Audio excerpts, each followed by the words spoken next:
تو آج کا سبق بہت ہی امپورٹنٹ ہے، وہ ہے تکبر سے بچنے کے اصول۔ کیونکہ آج ہم تیسرے پردے کی طرف نہیں جائیں گے نفس کے، بلکہ دوسرے پردے کو ہی زیادہ ایکسپلین کریں گے کہ تکبر سے بچنے کے اصول کیا ہیں، اور وہ کون سے اصول ہیں جن سے تکبر ہم پر لاحق ہوتا ہے، وہ کون سی چیزیں ہیں جس سے تکبر ہمارے دل میں جگہ کرتا ہے، اور تکبر ہم کیوں نہیں پہچان پاتے۔ ان سب اصولوں پر آج بات کریں گے۔ تو سب سے پہلا اصول یہ ہے کہ اس کو ختم کرنے کے لیے، تکبر سے بچنے کے لیے پہلا اصول یہ ہے کہ اسے برا سمجھنا ہے ہمیں۔ جب تک ہم کسی چیز کو برا نہیں سمجھیں گے، ہم اس کو خود سے دور کرنے کی کوشش نہیں کریں گے۔ جب تک آپ دشمن کو دشمن نہیں سمجھتے، تب تک وہ آپ کو ڈیمیج پہنچاتا رہتا ہے، اور جس دن سے آپ نے اپنے دشمن کو پہچان لیا کہ یہ میرا دشمن ہے، اس دن سے آپ اس پر ورک کرنا بھی سٹارٹ کر دیں گے، اس چیز کے خلاف کام کرنا بھی سٹارٹ کر دیں گے۔ تو تکبر، نفس ہمیں اس کو اچھا کر کے دکھاتا ہے، ہمارا نفس ہمارے تکبر کو اچھا کر کے دکھاتا ہے، یہ اچھے لباسوں میں اس کو ہمارے سامنے پیش کرتا ہے۔ تو پہلا اصول ہی ہے کہ اس کو برا سمجھنا ہے۔ تو نفس کیسے کیسے اس کو ہمارے سامنے پیش کرتا ہے، اس تکبر کو؟ سب سے پہلے نفس اسے عزت کا نام دیتا ہے۔ جب بھی ہم تکبرانہ مزاج اختیار کرتے ہیں تو نفس کہتا ہے کہ تم متکبر نہیں ہو، تم عزت دار ہو، تمہیں اپنی عزت کی فکر ہے۔ دوسرا، نفس اسے غیرت کا نام دیتا ہے کہ تم غیرت مند ہو، اگر کسی کی بات کے آگے تم جھک گئے تو تم بے غیرت ہو۔ لیکن حقیقتاً غیرت کیا ہے؟ حقیقتاً غیرت ہے اپنے ایمان اور اخلاق کی حفاظت کرنا۔ تو یہ چیز نوٹ ڈاؤن کیجئے کہ نفس کیسے کیسے ہمیں تکبر کو دکھاتا ہے۔ تیسرا، نفس ہمیں کہتا ہے کہ تم عقل مند ہو، یعنی کہ اگر تم نے اس کی بات مان لی تو اس کا مطلب یہ ہوگا کہ تمہیں کچھ پتہ ہی نہیں، تم بیوقوف ہو اور وہ عقل مند ہے۔ تو نفس ہمیں تکبر کو عقل مندی کی صورت میں دکھاتا ہے۔ چوتھا، سب سے امپورٹنٹ، آج کل کے دور کا سب سے بڑا فتنہ، اسے نفس سیلف لو کر کے دکھاتا ہے کہ یہ سیلف لو ہے، تم اپنے آپ سے پیار کرتے ہو۔ مگر یہ اصل، اگر ہم اس کی طرف دیکھیں گے، یہ سیلف لو جو ہے، اپنے آپ سے پیار کرنا، یہ آپ کیا ہے؟ یہ امارہ ہے، یہ نفس امارہ ہے، اور امارہ کی غذا ہے اس تکبرانہ مزاج کو اپنانا۔ تو جو تمہیں سیلف لو کے پیچھے چھپتے ہو، یہ دراصل تم اپنے آپ کو محبت نہیں دے رہے، بلکہ اپنے نفس امارہ کو محبت دے رہے ہو، کیونکہ اسی کی محبت میں یہ ساری چیزیں آتی ہیں۔ اور جو تمہارا حقیقتاً تمہارا وجود ہے، وہ تمہاری روح ہے، اور روح کے لیے یہ چیزیں موت ہے، روح کے لیے تکبر موت ہے۔ تو نفس اس پر لبادہ کیا اوڑھتا ہے کہ this is self love, yes this is self love, but the self is امارہ۔ یہاں پر یہ سیلف امارہ ہے، یہ آپ کی حقیقت نہیں، آپ کی خودی نہیں، بلکہ نفس امارہ ہے جس کو آپ فیڈ کرتے ہیں، اور نفس آپ کو سیلف لو کی ڈیفینیشن اس کو دیتا ہے۔ تو اس بات کو بہت ہی حقیقت مان لیجئے کہ آپ کا اصل آپ کی روح ہے۔ اب تکبر کن چیزوں سے پیدا ہوتا ہے، کن چیزوں کی بنیاد تکبر اپنے آپ کو بناتا ہے؟ 7 چیزوں سے مینلی تکبر آتا ہے، 7 چیزوں سے۔ سب سے پہلے علم سے تکبر آتا ہے، دینی علم ہو چاہے دنیاوی علم ہو، جو بھی اچھا علم حاصل کرے اس کو تکبر ہوتا ہے کہ اب میں جانتا ہوں، اور جو مجھ سے کم جانتا ہے وہ مجھ سے تھوڑا سا چھوٹا ہے۔ وہ اس کو نفس یہ نہیں کہے گا کہ یہ تم سے بالکل چھوٹا ہے، کہے گا یہ تم سے تھوڑا سا چھوٹا ہے، تھوڑا سا کمتر ہے۔ لیکن اس کو ایک بات ہمیشہ یاد رکھیے، جب بھی ہمیں علم کا تکبر آئے تو امام مالک کا ایک قول ذہن میں رکھیں۔ امام مالک فرماتے ہیں، اور امام مالک کون تھے؟ امام مالک جتنی بھی فقہ ہیں، فقہ شافی، فقہ حنبلی، فقہ مالکی، فقہ حنفی، امام مالک سب سے پہلے فقیہ ہیں، مدینہ میں یہ تھے، اور امام شافی ان کے اسٹوڈنٹ تھے۔ امام شافی جب امام مالک کے پاس علم حاصل کرنے کے لیے آئے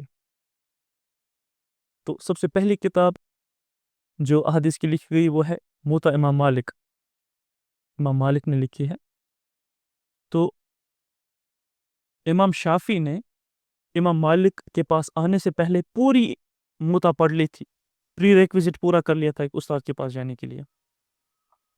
زبانیں یاد کر لی تھی، اور امام شافی مکہ کے رہنے والے تھے، مکہ میں رہتے تھے، تو انہوں نے مکہ کے جو والی تھے، مکہ کے جو گورنر تھے، ان سے ایک چٹھی لکھوائی، سفارش کی کہ امام مالک کے پاس یہ بھیج دیں تاکہ امام مالک مجھے اپنا اسٹوڈنٹ بنا لے۔ تو جب امام شافی پہنچے وہ چٹھی لے کر، امام مالک کو دی گئی وہ چٹھی، امام مالک نے وہ چٹھی ایسے پھینک دی کہ اب کیا سفارش کے زور پر علم سیکھا جائے گا؟ تو امام مالک ایک بہت بڑا نام تھا، بہت بڑا نام تھا۔ تو امام مالک کیا کہتے ہیں کہ جتنا بھی علم بڑھتا گیا، اپنے بارے میں کہتے ہیں، میرے پاس جتنا بھی علم بڑھتا گیا اتنا مجھے یہ سمجھ آیا کہ میں کچھ نہیں جانتا، میں بہت کم جانتا ہوں۔ تو یہ ہے امام مالک کا قول کہ جتنا بھی ان کے پاس علم آتا گیا وہ پھر یہ سمجھ گئے کہ میں کچھ بھی نہیں جانتا۔ اور یونس ایمرے جو کہ ایک بہت بڑے صوفی درویش تھے، ان کا بھی یہی کہنا تھا کہ میں کچھ بھی نہیں جانتا۔ ان کا یہ کہنا تھا کہ علم سٹارٹ ہی وہاں سے ہوتا ہے جب انسان یہ تصور کرے، یہ سوچ رکھے کہ میں کچھ بھی نہیں جانتا، تبھی آپ اپنے دل کو اوپن کریں گے، اپنے دل کے دروازے کو علم آنے کے لیے۔ ورنہ جب آپ کا کپ پہلے سے ہی بھرا ہوا ہوگا تو کوئی اس میں جب پانی ڈالے گا وہ گر جائے گا، وہ اندر نہیں سمائے گا۔ تو یہ ہے علم کے تکبر سے بچنے کی ترکیب۔ اس کے بعد آتا ہے دولت کا تکبر۔ دولت جب بھی ایک انسان بہت زیادہ کماتا ہے اس میں تکبر کی جھلک پائی جاتی ہے۔ تو اس تکبر سے بچنے کے لیے ایک چیز اپنے دماغ میں بٹھا لیں، حضرت سلیمان علیہ السلام، ان کی بادشاہت صرف انسانوں پر نہیں تھی، ان کی بادشاہت پرندوں پر بھی تھی، جنات پر بھی تھی، ہوا پر بھی تھی، آگ پر بھی تھی، پانی پر بھی تھی، غرض ہر کسی چیز پر ان کی بادشاہت تھی۔ لیکن عاجزی کتنی تھی ان کی کہ جب چل رہے تھے تو چینٹی نے کہا کہ سلیمان علیہ السلام آ رہا ہے، پتہ نہیں کیا وہ ہمیں مسل بھی سکتا ہے اپنی فوج کے ساتھ۔ تو سلیمان علیہ السلام کو اللہ تعالیٰ نے وہ سنا دیا اور سلیمان علیہ السلام ہنس دیے اور اپنی فوج سے کہا کہ ان چینٹیوں سے بچ بچ کر چلنا معفوم ہے۔ تو چینٹیوں تک کا خیال رکھنا، اور ہم انسانوں تک کا خیال نہیں رکھتے، تو اتنی بڑی بادشاہت، اتنی بڑی سلطنت کے بعد بھی ہمارے لیے ایک بہت اچھی اگزامپل ہے کہ کیسے ہم ایک درمیانہ لیول پر رہ سکتے ہیں، کیسے ہم متواضع رہ سکتے ہیں، تواضع اختیار کر سکتے ہیں۔ تیسرا تکبر آتا ہے بیوٹی سے۔ انسان جب خوبصورت ہو تو تکبر آ جاتا ہے، جیسے وہ ایک شعر بھی ہے کہ کچھ شعر تھا، مجھے وہ یاد نہیں آ رہا۔ تو بیوٹی سے تکبر آتا ہے۔ اس بیوٹی سے تکبر سے بچنے کے لیے ایک بات یاد رکھیے، حضرت یوسف علیہ السلام، ان کو پوری انسانیت کی نصف خوبصورتی دی گئی تھی، نصف خوبصورتی، یعنی کہ اگر پوری بیوٹی دنیا میں 100% ہے، ان کو 50% اکیلے میں دی گئی تھی۔ لیکن اس کے باوجود انہوں نے جو ہمبلنس اور پائسنس اختیار کی، ہم سب کو پتہ ہے، سورہ یوسف میں اس کا ایک ڈیٹیلڈ واقعہ ہمیں ملتا ہے۔ تو کیسے انسان خوبصورت ہونے کے ساتھ اللہ کے کتنے قریب ہو سکتا ہے، یہ ہمیں سورہ یوسف علیہ السلام کی زندگی سے سیکھنا چاہیے۔ چوتھا تکبر آتا ہے پاور سے۔ جب انسان کسی پوزیشن پہ ہو، کسی مرتبے پر ہو، کسی بھی عہدے پر ہو، کچھ لوگ اس کی ماتحتی میں ہو، تو وہ تکبر کا شکار ہو ہی جاتا ہے، وہ تکبر کا شکار ہو ہی جاتا ہے۔ تو ریممبر، اس چیز سے بچنے کے لیے ایک بات یاد رکھی کہ حضرت عمر رضی اللہ تعالیٰ عنہ، جن کی خلافت 3 بر اعظموں پر تھی، اور وہ واقعہ یاد کیجئے کہ حضرت عمر رضی اللہ تعالیٰ عنہ رات کو چکر لگا رہے ہیں خلیفہ کی حیثیت سے، کوئی باڈی گارڈ ساتھ نہیں، اور جب چکر لگا رہے ہیں مدینہ کی گلیوں میں تو ایک عورت، اس کے 2-4 بچے تھے، بچے رو رہے تھے، اور ماں نے ہانڈی گیس پر چڑھا رکھی تھی، آگ پر ہانڈی تھی اور وہ ابل رہی تھی، اور ماں ان کو کہہ رہی تھی کہ ابھی کھانا تیار ہو جائے گا، ابھی کھانا تیار ہو جائے گا، اور وہ بچے رو رہے تھے۔ تو حضرت عمر رضی اللہ تعالیٰ عنہ جب وہاں سے گئے تو کہا کیا مسئلہ ہے، یہ بچے کیوں رو رہے ہیں؟ کہا گھر میں پکانے کے لیے کچھ نہیں۔ کہا ہانڈی میں کیا ہے؟ کہا پانی لگا کے رکھا ہے، بچے اسی کو دیکھ کر ان کو میں کہوں گی کہ کھانا تیار ہو جائے گا، ان کو روتے روتے نیند پڑ جائے گی تو میں بھی پھر سو جاؤں گی۔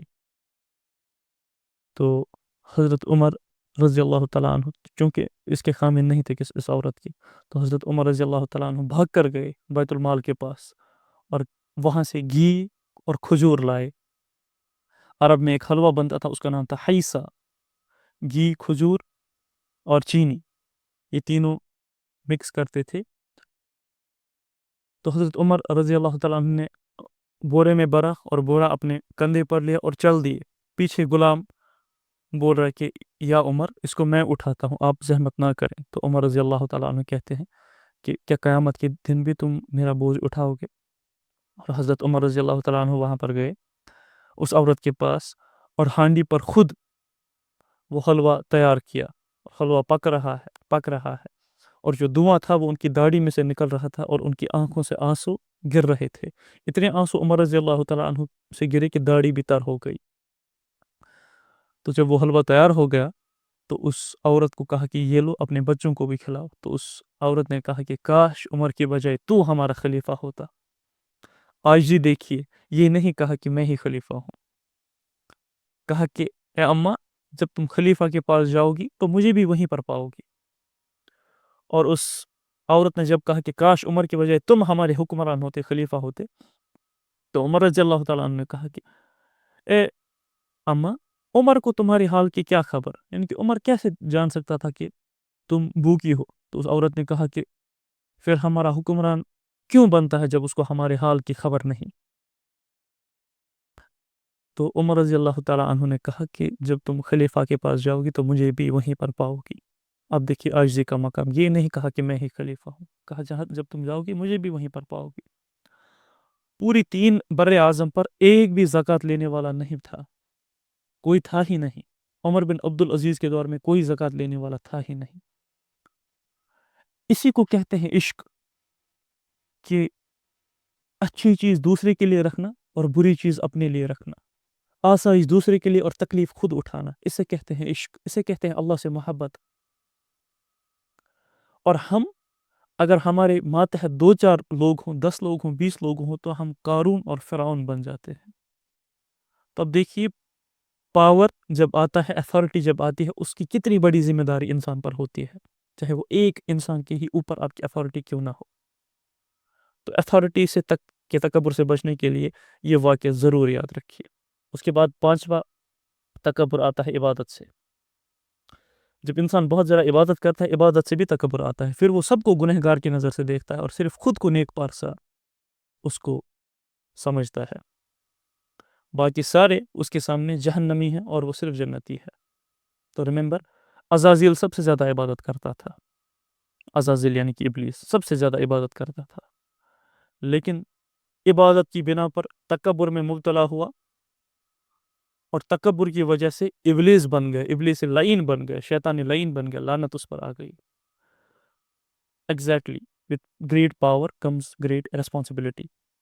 اس کو ہمیں سمجھنا ہے، اور یہ تب سمجھ آئے گا جب ہم اس چیز کو سمجھیں کہ پاور دینے والا کون ہے، اللہ تعالیٰ، اور ریسپانسبلٹی ہمیں اسی طرح ادا کرنی ہے جس طرح ایک چرواہا، اس کے پاس جب یہ شیپس آتے ہیں تو اس کے اوپر ریسپانسبلٹی آتی ہے ان شیپس کی. پھر جب مالک ان کو واپس مانگے تو اس کے پاس ایک ایک پائی کا حساب ہونا چاہیے. اس کے بعد تکبر آتا ہے عقل سے، سمجھ سے، یعنی کہ میں بہت عاقل ہوں، میں بہت سمجھدار ہوں، جیسے میں چیزوں کو دیکھتا ہوں ویسے اور کوئی نہیں دیکھ پاتا، میری سمجھ لوگوں سے زیادہ ہے. تو ریممبر، آپ کتنے ہی بڑی عالم عاقل کیوں نہ ہو، آپ سے اوپر ایک اور ضرور ہوگا. حضرت موسیٰ علیہ السلام نبی تھے، لیکن پھر بھی علم حاصل کرنے کے لیے حضرت خضر علیہ السلام کے پاس وہ خود گئے. تو دیکھیے عاجزی. اس کے بعد تکبر آتا ہے خاندان سے یا نسل سے، کہ میں اس خاندان کا فلاں قبیلے کا، اور دوسرا کسی نیچلے والے خاندان کا، نیچ جس کو ہم کہتے ہیں. تو ریممبر، قیامت کے دن کوئی بھی خاندان کسی خاندان کو نہیں جانے گا، کسی کی سفارش نہیں کرے گا. وہاں پر صرف اپنے عمل آپ کو بچائیں گے. قبر میں صرف آپ کے عمل آپ کے ساتھ جائیں گے، نہ کہ آپ کا خاندان. اور یہ سب کچھ اگر ہم اب اس کی تہ میں جائیں، یہ سب کچھ آتا کہاں سے ہے، یہ سب کچھ بنتا کہاں سے ہے؟ اگر علم سے، دولت سے، بیوٹی سے، پاور سے، عبادت سے، عقل سے، یا سماج سے، خاندان سے، ان چیزوں سے ہم تکبر کرتے ہیں، لیکن آتا کہاں سے ہے یہ سب کچھ؟ سٹارٹ کہاں سے ہوتا ہے یہ سب کچھ ہمارے اندر ڈیولپ ہونا؟ سٹارٹ ہوتا ہے کہ جس صحبت میں ہم بچپن سے رہتے آئے ہیں، یعنی کہ ہمارا گھر اور ہمارا فرینڈ سرکل۔ یہ بات سننے کے لیے بہت سخت ہے لیکن سچ ہے کہ ہمارے گھر والے ہی وہ ہوتے ہیں جو ہمارے اندر تکبر کا بیج بوتے ہیں، ہمارے دوست ہی وہ ہوتے ہیں جو ہمارے اندر تکبر کا بیج بوتے ہیں۔ اب کیسے؟ آپ دیکھیے اکثر اوقات جب بھی ہمارے گھر کی مثال لیں تو ہمارے گھر میں بھی ہمارا میرا اس کے علاوہ کوئی بات نہیں ہوتی۔ کیسے ہم دوسرے کو فائدہ دے سکتے ہیں اس پر بھی بہت کم بات ہوتی ہے، اور کیسے ہمارا اپنا فائدہ ہو اس پر زیادہ بات ہوتی ہے، کیسے ہم اچھے ہیں اس پر زیادہ بات ہوتی ہے، کیسے ہم نے اگر ایک سچویشن تھی، اگر ہمارا کانفلکٹ کسی کے ساتھ ہوا، کیسے ہم صحیح راہ پر تھے اس کے بارے میں ہمیشہ بات ہوتی ہے، کیسے ہم صحیح تھے اور وہ غلط تھے اس کے بارے میں ہمیشہ بات ہوتی ہے، کیسے ہم پچھلے وقتوں میں اچھے تھے اور کیسے آج کل کے بنے پھرتے ہیں ہم پچھلے دور سے اچھے تھے۔ تو یہ تو ہو گیا گھر کا ماحول۔ اور جب بھی کوئی چھوٹی سے چھوٹی اچیومنٹ انسان کرتا ہے تو کیسے اس کے گھر والے اس کو کہتے ہیں کہ یہ تمہاری محنت ہے، ایسے ہی محنت کرتے رہو اور ایسے ہی پھل کھاتے رہو۔ تو گویا اس کے دل میں یہ بٹھا دیا گیا کہ اللہ کی طرف سے نہیں، صرف تمہاری محنت کی بنا پر تمہیں جو کچھ حاصل ہوا وہ حاصل ہوا۔ تو یہ تو ہمارے گھر والوں نے ہی ہمارے اندر یہ بیج بو دیا، اور اب ہم اپنے چھوٹے بھائی بہنوں، اپنے بچوں میں یہی بیج بونے والے ہیں اگر ہم نے خود کی اصلاح نہیں کی۔ اور دوسرا، ہمارے دوست کہتے ہیں کہ you are the average of 5 people you spend the most time with۔ صحبت اتنی خطرناک چیز ہے، اتنی خطرناک چیز ہے، اصل میں صحبت ہی انسان کو بگاڑتی اور بناتی ہے۔ پہلے 12 سال تک جب تک پری فرنٹل کارٹیکس انسان کا بن نہیں جاتا، اس کے گھر والے ہی اس کو زیادہ انفلوئنس کرتے ہیں۔ جیسے وہ دیکھے گا اپنے ماں اور باپ کو کرتے ہوئے، نہ کہ کہتے ہوئے، کرتے ہوئے وہ وہی کرے گا۔ یہ بچے کی فطرت ہوتی ہے کہ جیسے وہ ماں باپ کو کرتے ہوئے دیکھتا ہے، اپنے کسی مینٹور کو کرتے ہوئے دیکھتا ہے، وہ وہی کرتا ہے، اور جو اس کو کہا جاتا ہے اس پر بچہ کم دھیان دیتا ہے۔ اور جب اس کا پری فرنٹل کورٹیکس، دماغ کا یہ والا حصہ جہاں پر ڈیسیجن میکنگ، جہاں پر بہت ساری چیزیں ہمارے اندر چلتی رہتے ہیں، اس پر بات کریں گے انشاءاللہ، جب یہ اسی سانچے میں بن گیا تو آگے چل کر یہ انسان متکبر ہی بنے گا۔ اور اس کے بعد آتے ہیں دوست بھی چونکہ انہی گھرانوں سے آتے ہیں، انہی مائنڈ سیٹ سے آتے ہیں، تو پھر باتیں بھی وہ جب کرتے ہیں تو صرف اپنے بارے میں کرتے ہیں۔ بہت ہی کم ایسا ہوگا کہ کوئی گروپ بیٹھا ہوا ہے اور وہ کہتا ہے کہ دوسروں کو ہم کیسے بھلائی کر سکتے ہیں، دوسروں کی بھلائی، اور اگر اپنے لیے مصیبت بھی اٹھانی پڑے، ان سب چیزوں کے بارے میں بہت کم بات ہوتی ہے ہمارے فرینڈ سرکلز میں بھی۔ تو گھر والے اور فرینڈ سرکل یہ وجہ بنتے ہیں ہمارے تکبر کی۔ وجہ وہ ہوتی ہیں کن کن چیزوں سے تکبر آتا ہے، لیکن بیس جو بنتی ہے وہ یہی دو ہوتے ہیں، کیونکہ وہاں پر، اس جگہ، اس گھر میں، ان دوستوں میں ہمیں کبھی یہ نہیں سکھایا جاتا کہ سب سے طاقتور کون ہے۔ چلیے ایک حدیث کی طرف ہم چلتے ہیں۔ نبی صلی اللہ علیہ وسلم سے پوچھا گیا، پہلے نبی صلی اللہ علیہ وسلم نے صحابہ سے پوچھا، اے صحابہ، سب سے طاقتور تم میں سے کون ہے؟ تو صحابہ نے عرض کی، یا رسول اللہ صلی اللہ علیہ وسلم، سب سے طاقتور ہماری نظر میں وہ ہے جو ریسلنگ میں، جو کسی لڑائی میں دوسرے کو ہرا دے۔ تو نبی صلی اللہ علیہ وسلم نے فرمایا کہ سب سے زیادہ طاقتور وہ ہے جو غصے کے وقت اپنی زبان کو کنٹرول میں رکھے، اپنی زبان کو نفس کے حوالے نہ کرے، کیونکہ غصے کے وقت انسان وہ کچھ بھی بولتا ہے جس پہ وہ بعد میں پچھتاتا ہے۔ اور عربی میں ایک کہاوت ہے جس کا معنی کچھ یوں ہے کہ تلوار کا زخم بھرتا ہے، زبان کا زخم نہیں بھرتا۔ بے شک تلوار کا زخم اگر بھر بھی جائے، زبان کا زخم بہت مشکل ہوتا ہے کہ اس کو بھرا جائے۔ اور پھر ہم کہتے ہیں، یہ بھی ہمارے اندر ہے کہ جب ہم کسی کو تکلیف دیں اپنی زبان سے، پھر ہم کہتے ہیں سوری، مجھے معاف کر دو، اور وہاں سے ایکسپیکٹ یہ کرتے ہیں کہ میں نے تو بولا سوری، ابھی معاف کیوں نہیں کر رہا؟ تو آپ کو کیا لگتا ہے کہ آپ کے سوری کہنے سے سب کچھ ٹھیک ہو جائے گا؟ ایک بچہ بہت غصہ کرتا تھا، اس کو ایک استاد کے پاس بھیجا گیا۔ اس استاد نے اس کو کہا کہ جب بھی تمہیں غصہ آئے تو ایک نیل اٹھانا، ایک کیل اٹھانا، اور وہاں اس دیوار پہ مارنا اس کو، جتنی بھی دفعہ تمہیں ایک دن میں غصہ آئے۔ پہلے دن اس نے بہت ساری کیلیں لگائی، دوسرے دن اس سے کم، کیونکہ اس کو لگا کہ جتنی انرجی میں غصے میں لگاتا ہوں، پھر جتنا کام مجھے کرنا پڑتا ہے کیل اٹھانے میں، جتنی انرجی میری وہاں ویسٹ ہوتی ہے، اس سے کم انرجی میں اپنا غصہ کنٹرول کر سکتا ہوں. تو دھیرے دھیرے اور وہ نصیحت بھی اس کو کرتا گیا تو دھیرے دھیرے اس کا غصہ کم ہو گیا.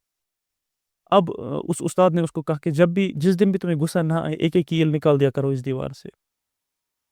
تو ایک وقت آ گیا کہ ساری کیلیں نکل گئی. تو پھر اس استاد نے اس کو کہا کہ دیکھو جب تم نے غصے میں کسی سے بات کرتے تھے تو یہ کیل تم سمجھو اس کے دل پر مار رہے تھے. اب تم نے معافی مانگ کر اس کیل کو واپس نکال دیا لیکن جو زخم اس چیز پر لگا وہ اب بھرا نہیں جا سکتا. اگر بھرا بھی جائے اگر اس پر پوٹین بھی ملی جائے یا پی او پی بھی لیکن پھر بھی وہ زخم کے نشان وہیں پر رہتے ہیں. تو تلوار کا زخم بھرتا ہے زبان کا زخم نہیں بھرتا. اور غصے کے وقت جب انسان اس پوزیشن میں ہو کہ وہ دوسرے کو کہہ سکے واپس جواب دے سکے اس وقت چپ کرنا اللہ تعالیٰ کی نظر میں اس کی بہت زیادہ عزت بڑھا دیتا ہے. ایک شعر بھی ہے کہ زخم پہ زخم کھا کے جی آہ نہ کر لبوں کو سی عشق ہے دل لگی نہیں سینے پہ تیر کھائے جا آگے قدم بڑھائے جا. یعنی زبان حال سے کہہ دے کہ ہاں ستائے جا. یہ ستانا تیر کھانا اللہ تعالیٰ کی نظر میں آپ کی بلندی ظاہر کرتا ہے اور آپ کی روحانیت اس سے بہت زیادہ اوپر چلی جاتی ہے. اور وہاں پر کیا سکھایا نہیں جاتا ہمارے ان سرکلز میں گھر میں اور دوستوں میں اس میں یہ سکھایا نہیں جاتا کہ دوسرے کو عزت دینا تمہاری اپنی عزت میں اضافہ کرتا ہے. اور ہمیں لگتا بھی یہی کہ اگر ہم دوسرے کو زیادہ عزت دیں اندر ہی اندر ہمیں لگتا ہے تو کہیں ہماری اپنی عزت کم نہ ہو جائے. بٹ دا ریالٹی از جتنا آپ دوسرے کو عزت دیں گے اتنی آپ کی عزت میں اضافہ ہوگا اتنا آپ عزت دار بنیں گے. اور جتنا آپ دوسرے کو ذلیل سمجھیں گے اتنا اصل میں آپ خود ذلیل ہو جائیں گے. وہاں پر نہیں سکھایا جاتا کہ اسی پہ ایک حدیث پڑھتے ہیں مشکات میں ہے 4 جلد حدیث نمبر 5119. سیدنا عمر رضی اللہ تعالیٰ عنہ نے ممبر پر کھڑے ہو کر فرمایا اے لوگو عاجزی اختیار کرو اس لیے کہ میں نے رسول اللہ صلی اللہ علیہ وسلم سے سنا ہے آپ فرماتے تھے جو شخص لوگوں کے ساتھ اللہ تعالیٰ کے لیے تواضع کرتا ہے عاجزی کرتا ہے تو اللہ تعالیٰ اس کی مرتبے کو بلند کرتا ہے. سب سے پہلے جو عاجزی کرتا ہے اللہ تعالیٰ کے لیے لوگوں کے ساتھ سب سے پہلا بینیفٹ اللہ تعالیٰ اس کے مرتبے کو بلند کرتا ہے. اور جو بات نبی صلی اللہ علیہ وسلم کے دہن مبارک سے نکلی وہ رول بن گئی اس کو کوئی بھی چینج نہیں کر سکتا. تو اگر آپ چاہتے ہیں مرتبہ بلند ہو تو لوگوں کے ساتھ عاجزی اختیار کیجیے. اس کے بعد دوسری چیز کیا اس کو اللہ تعالیٰ عنایت کرتے ہیں وہ اپنی نظر میں حقیر اور دوسروں کی نظر میں عظیم ہو جاتا ہے. اب دیکھیے کتنی بڑی بات ہے. اپنی نظر میں وہ چھوٹا خود کو دیکھتا ہے لیکن لوگوں کی نظر میں وہ بڑا ہو جاتا ہے. تو جو اللہ تعالیٰ کے لیے لوگوں کے ساتھ تواضع اختیار کرتے ہیں سب سے پہلے اللہ تعالیٰ اس کی شان بلند کرتے ہیں. دوسرا وہ اپنی نظر میں حقیر اپنی نظر میں چھوٹا خود کو جانتا ہے یعنی کہ تکبر اس کے اندر نہیں رہتا اور لوگوں کی نظر میں عظیم ہو جاتا ہے. اور جو کوئی تکبر کرے اس کا اپوزٹ اور جو کوئی تکبر کرے تو اللہ تعالیٰ اس کی قدر پست کرتا ہے ذلیل ہو جاتا ہے. وہ لوگوں کی آنکھ میں حقیر لوگ اس کو بہت چھوٹا جانتے ہیں اور اپنی نظر میں بزرگ ہوتا ہے اپنی نظر میں بہت بڑا ہوتا ہے. تو آپ جان لیے اگر آپ اپنی نظر میں بہت بڑے ہیں تو لوگوں کی نظر میں آپ بہت حقیر ہیں. اور اس سے آگے کا جو جملہ ہے وہ بہت خطرناک ہے. دھیان سے سنیے اپنی آنکھ میں حقیر لوگوں کی آنکھوں میں حقیر اور اپنی نظر میں بزرگ ہوتا ہے یہاں تک کہ لوگوں کے نزدیک کتے یا سور سے بڑھ کر خوار ہوتا ہے. اب دیکھیے یہ کتنے خطرناک جملے ہیں. آپ دیکھیے آپ کسی انسان کو تصور میں لائیے جو ہمیشہ متکبرانہ چال میں چلتا ہے یعنی کہ اس سے بات کرو وہ بات کا جواب بھی ٹھیک سے نہیں دیتا. تو پھر لوگ اس کو انسان کی نظر سے نہیں دیکھتے وہ اس کو حدیث کے مطابق کتے اور سور سے بھی گرا ہوا سمجھتے ہیں کہ یہ کوئی انسان ہے اس کو بات کرنے کا بھی طریقہ نہیں. جب آپ فیملی میں بیٹھے ہوں آپ اس کو ایسے سمجھیے اور آپ کے فادر یا آپ کی مدر کے ساتھ کوئی اونچی آواز میں بات کرے آپ کے فادر یا مدر نے کسی کو کچھ کہا اور وہاں سے اس نے تکبرانہ رویہ اختیار کیا پھر جب وہ گیا پھر آپ باتیں کریں گے گھر میں کہ کیا یہ انسان ہے یہ جانور سے بھی بدتر ہے. تو حدیث ثابت ہو گئی کہ وہ ان لوگوں کی نظر میں کتے اور سور سے بھی زیادہ گر جاتا ہے. تو اب یہ تواضع کیا ہے یہ بیلنس کیا ہے کیسے ہم لوگوں کے ساتھ بیلنس اختیار کر سکتے ہیں. تو کہا گیا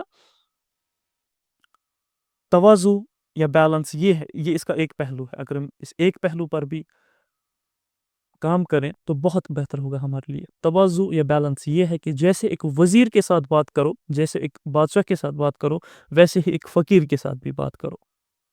جیسے ایک وزیر کو عزت دو ویسے ہی ایک فقیر کو بھی عزت دو. جیسے ایک منسٹر کو عزت دو ویسے ایک بھکاری کو بھی عزت دو. یہ ہے ایک قسم کا تواضع. اور لوگوں سے ایک بیلنس پہ معاملات کرنا، جو بھی معاملہ ہو، یعنی کہ نہ دوستی حد سے زیادہ ہو نہ دشمنی حد سے زیادہ ہو. جب انسان کسی کے ساتھ دشمنی کرتا ہے پھر جو خامیاں اس میں نہ بھی ہوں وہ بھی وہ لوگوں کو سناتا ہے کہ اس میں یہ چیز ہے. ہم سب میں یہ چیز موجود ہے الا ماشاء اللہ. تو دشمنی ایک حد سے زیادہ نہ ہو کہ کبھی اگر دوست بن گئے تو پھر منہ دکھانے کے قابل نہیں رہیں گے ایک دوسرے کے، اتنا برا بلا ہم نے کہہ دیا ہو. اور دوستی بھی حد سے زیادہ نہ ہو کہ اس دوست کو آپ کے سارے راز پتہ ہوں، یا آپ کو اس دوست کے سارے راز پتہ ہوں کہ جب بھی پھر دشمنی ان دونوں کے بیچ ہو تو وہ سارے راز فاش ہو جائیں. تو دوستی اور دشمنی دونوں حد سے زیادہ نہیں. اس سے اللہ تعالیٰ درجات بلند کرتے ہیں، اور اپنے آپ کو حقیر جاننا انسان کی عزت بڑھاتا ہے. دوسرا، اپنے آپ کو کوئی ہستی جاننے سے لوگوں کی نظر میں وہ بہت ذلیل سمجھا جاتا ہے، جیسے کہ ہم نے بات کی. تو یہ نتیجہ نکلتا ہے جب انسان اپنے آپ کو بڑا سمجھتا ہے. تو یہ سارا تو ہم نے کہہ دیا. اب سولوشن کی طرف آتے ہیں کہ تکبر کو ختم کرنے کے لیے سولوشنز کون کون سے ہیں. ظاہری سولوشن بھی اور باطنی سولوشن بھی. ہم باہر سے بھی کیسے خود کو ٹھیک کر سکتے ہیں اور اندر سے بھی کیسے خود کو ٹھیک کر سکتے ہیں. اس کے لیے کچھ سولوشنز. سب سے پہلی چیز اس بری صحبت کو چھوڑ دیں. متکبرانہ لوگوں کی صحبت میں رہ کر آپ بھی متکبر بن جائیں گے. حضرت علی حجویری رحمۃ اللہ علیہ کا قول ہے کہ جس نے عاجز لوگوں کی صحبت اختیار کی وہ خود بھی عاجز بن گیا، اور جس نے متکبر لوگوں کی صحبت اختیار کی وہ خود بھی متکبر بن گیا. تو اب دیکھیے کہ جتنے بھی آپ کے دوست ہیں، آپ کے گھر والے ہیں، کوئی ایسا ہے جس کی صحبت ہم ترک نہیں کر سکتے. فار ایگزامپل اگر آپ کے گھر میں کوئی ایسا ہے تو اس کی صحبت ترک نہیں کی جا سکتی. اب اس حالت میں ہم کیا کریں؟ دو چیزیں کر سکتے ہیں. پہلا، ان کو بھی چینج کرنے کی کوشش کریں. اگر وہ بھی چینج ہو گئے، کیونکہ ہدایت دینا اللہ کا کام ہے، نصیحت کرنا آپ کا کام ہے، آپ ان کو نصیحت کیا کریں. اگر وہ بھی چینج ہو گئے تو نور علی نور ایک ماحول ہی بن جائے گا عاجزی کا گھر میں، دوستوں میں. اور اگر وہ چینج نہ ہوئے اور آپ ان کو چھوڑ بھی نہیں سکتے، تب ایک اور کام کیجیے. ایک رول بتایا گیا ہے 25-75 رول یا 25-75 پرنسپل اس کو کہا جاتا ہے. کہا کہ اگر تم کسی ایسے شخص کے ساتھ کنٹیکٹ میں ہو جو ٹھیک نہیں، جس کی عادتیں ٹھیک نہیں، فار ایگزامپل ہمارے گھر میں سے کوئی ہے کہ جو متکبرانہ انداز کا مالک ہے اور ہم اس سے پیچھے نہیں چھوڑا سکتے، تو کیا کیجیے، جب تک آپ اس کے انفلوئنس میں رہتے ہیں، فار ایگزامپل اگر آپ اس کے ساتھ 2 گھنٹہ یا 3 گھنٹہ باتیں کرتے ہیں اور آپ کو لگتا ہے کہ اس کا انفلوئنس مجھ پر ہو رہا ہے، تو اس سے ڈبل یا ٹرپل آپ ان لوگوں کے ساتھ اسپینڈ ٹائم کیجیے جو اس کے اپوزٹ میں ہوں، جو عاجز ہوں. آپ ان کے ساتھ اس سے ڈبل یا ٹرپل ٹائم اسپینڈ کیجیے. اگر آپ 2 گھنٹے کسی دوست کے ساتھ ایسے اسپینڈ کرتے ہیں جو اس مزاج کا مالک ہے، تو میک شیور کہ آپ 4 گھنٹے پھر ان دوستوں کے ساتھ اسپینڈ کیجیے جو عاجزی رکھتے ہوں، یا اس کے بارے میں پڑھیں آپ عاجزی کے بارے میں. یعنی کہ اس چیز کا اپوزٹ آپ کریں 25-75. اتنا کہ خراب چیز کا انفلوئنس اگر 25% ہے، 75% اس چیز کا انفلوئنس رکھیے جو اس کے اپوزٹ ہو. اور خود بھی اور اپنے بھائی بہن، دوستوں، رشتہ داروں کو بھی یہ بات باور کرائیں کہ بری صحبت سب سے خطرناک چیز ہوتی ہے انسان کے لیے. صحبت صالح کنن صالح تراب، صحبت طالح کنن طالح تراب. کہ نیک لوگوں کی صحبت انسان کو نیک بناتی ہے اور برے لوگوں کی صحبت انسان کو برا بناتی ہے. تو یہ تو پہلا سولوشن ہو گیا. دوسرا یہ کہ اب جب ہمیں پتہ چل گیا کہ ہمارے اندر تکبر ہے، تو اب محاسبہ نفس کرنا ہے. یعنی کہ پریکٹیکلی یہ کرنا ہے کہ ہمیں اب 1 ہفتے سے زیادہ اس کو نہیں لگے گا. ہمیں واچ رکھنا ہے خود پر. ہر دن ہمیں یا تو فون پہ یا کسی کاپی پہ، جب بھی ہمیں دن میں لگے کہ اس وقت میں نے تکبرانہ چال اختیار کی، میرے نفس نے مجھے تکبر کی طرف مائل کر دیا، تو وہ آپ کو ڈائری پہ لکھنا ہے کہ اس بات کی وجہ سے میں نے آج دن میں تکبر کیا. یا فون پہ لکھنا ہے کہ اس بات کی وجہ سے اس وقت میں نے اس سے بات کرتے ہوئے اس کے جواب میں تکبر